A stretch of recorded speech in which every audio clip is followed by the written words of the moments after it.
বেশ কিছুদিন ধরে পাহাড়িদের ট্রেডিশনাল সিদ্ধ খাবারের ভিডিওটি আমার সামনে আসছিল, তাই ভাবলাম যে আমিও ট্রাই করে দেখি। আর সাথে থাকছে পাহাড়িদের সেই জাল জাল মরিচ ভর্তা, একটু ভিন্ন রকমের। পাহাড়িরা এই সিদ্ধ সবজিগুলো কিভাবে খায়, আদৌ কি এগুলো খাওয়া যায়?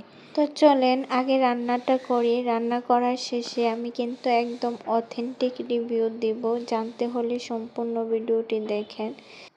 চাকু দিয়ে সবজি কাটবো, যার জন্য একটু বাপ মারায় নিলাম প্রথমে। যাই হোক, এইখানে বাঁধাকপি নিয়ে নিছি। বাঁধাকপি একটু বড় বড় করে কুচি করে কেটে নেব। সাথে নেব হচ্ছে বরবটি। আর বাঁধাকপি আমার অনেক পছন্দ, যার জন্য বেশ অনেকটা বাঁধাকপি নিলাম। আর বরবটিগুলো মাঝখান দিয়ে শুধু একটা ফালি করে নিছে।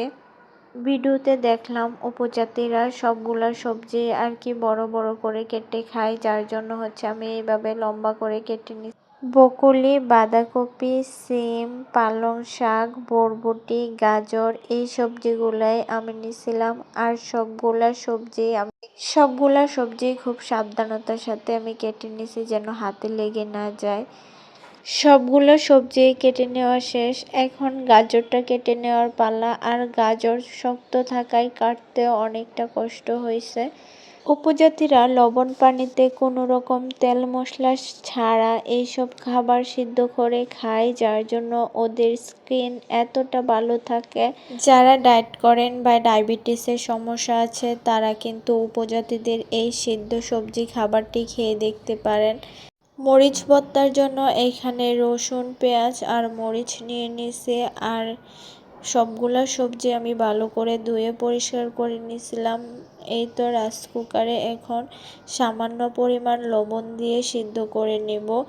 10 মিনিট সবজিগুলো সিদ্ধ করে নেব। বেশি সিদ্ধ হয়ে গেলে আবার খেতে ভালো লাগবে না। একদম সবুজ সবুজ করে সিদ্ধ করে নেব। সবজিটা সিদ্ধ হতে থাক। আর এদিকে আমি জাল জাল সেই ভর্তাটাও করে নেব। পাহাড়িদের সেই জাল জাল দান্না মরিচও আমার কাছে নাই, আর নাপ্পিও আমার কাছে নাই, যার জন্য আমি ময়মনসিংহের আমাদের ঐতিহ্যবাহী চেপা শুটকির ভর্তা করে নিতেছি। আর এই মরিচগুলো কিন্তু অনেক জাল ছিল। আর এই ভর্তাটা খেতেও কিন্তু অনেক মজা লাগে, যার জন্য হচ্ছে আমি পাহাড়ি খাবারের সাথে আমাদের ময়মনসিংহের ট্রেডিশনাল এই ভর্তাটা বানিয়ে নিতেছি।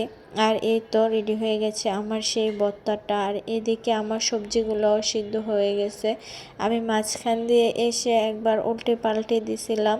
10 মিনিট সেদ্ধ করার পর এই তো রেডি আমার সেই পাহাড়িদের সেদ্ধ সবজি, যেটা খেয়ে এখন রিভিউ দেওয়ার পালা। আমি একদম অথেন্টিক রিভিউ দেওয়ার চেষ্টা করব। শুধু ভর্তা দিয়ে সবজিটা খেতেও কিন্তু অনেক মজা, কিন্তু জাল জাল করে ভর্তাটা বানাবেন। যাদের মুখে একদম রুচি নেই বা ঠান্ডা জ্বর আছে, তারা অবশ্যই একবার ট্রাই করে দেখবেন। আর আমি এখানে প্লেটটা গুছিয়ে নিছি, সাথে ভাতও নিয়ে নিছি। আমি দুপুরে কিছুই খাই না, যার জন্য ভাতের সাথে ট্রাই করতেছি। আর এটা বিশ্বাস করেন অনেক মজা, একদম সবজির অথেন্টিক টেস্ট পাবেন। ট্রাই করে দেখবেন। আর আমি এখন খাবো। টাটা।